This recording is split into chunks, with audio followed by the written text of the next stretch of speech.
Time now for Table Talk as we welcome in Elise Menaker and Anthony McCarron. And guys, we're going to get to Jose Quintana in just a moment. But on Tuesday, the Mets hit 3 home runs and scored 9 runs. But on Wednesday, they're limited to 1. Elise, what's been the biggest problem for this team to establish some momentum and string together offensive outbursts? It sure feels like after the game, that's even what they're trying to figure out, why they can't get anything going and get it going consistently. Now, when I look at this game in particular, yes, they only had 4 hits.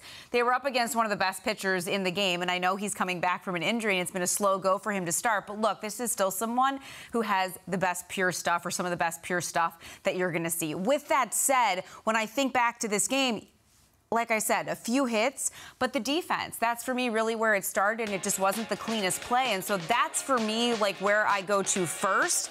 And then there were some tough moments, hits right at guys when they had scoring opportunities, balls not falling when they needed them to. But it just feels like in general, when they're not getting the wins and able to put things together, it's because they're not doing the little things right. So part of the little things are the defensive side, and part of the little things are getting those hits in the key situations, especially when you know against a good pitcher you're not going to be in those opportunities a ton in a game. Elise, it's a great point about the balls hit right at people, because the Mets actually had more hard hit balls than the Yankees did tonight. 11-6 balls clocked over 95 miles an hour, but they just didn't get much out of it. Now, I know that that's a tried. I'm channeling my inner Buck Showalter there with that kind of talk, and that's tried and true for a manager and teams. But look, they do seem to struggle with the idea of baseball's not a momentum game in general, because the next day's starting pitcher is such an enormous factor.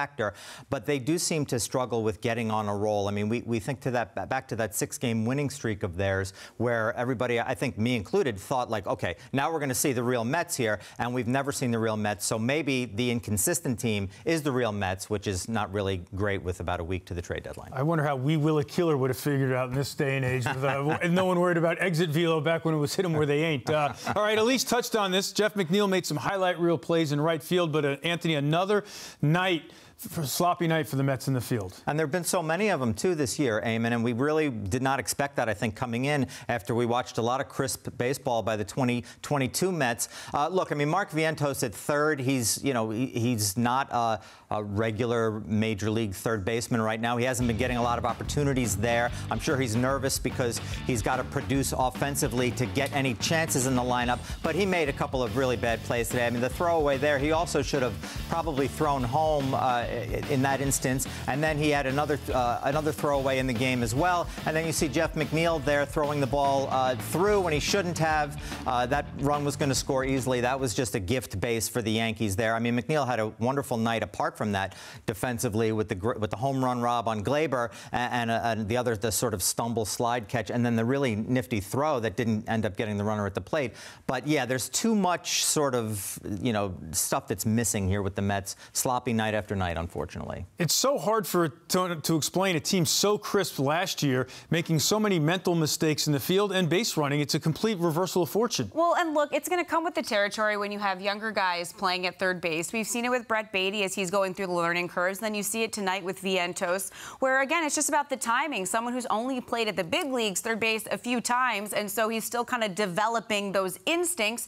McNeil in the outfield, I mean, this is someone who's his best in the infield, but because of injuries, he's that utility guy that you can put out there. And I don't think that it's necessarily coincidence that when you have someone moving positions that McNeil's also not played his best at the plate. So I think sometimes all of these things are kind of coming together, and it's why you're getting some of the results or lack thereof with some of the players in the team. Hard luck loss for Jose Quintana as he falls to 0-2. What was your biggest takeaway from his second start as This is the guy that you expected. You know, if he was healthy and could have been with this team to start the season, I mean, he's the lefty to balance the rotation. He's going to give you the innings. And like he even said after the game, he wants to go out there, give his team a chance to win. That's exactly what he did tonight. Unfortunately, they just didn't have enough offensively. But to me, this is really who Quintana is.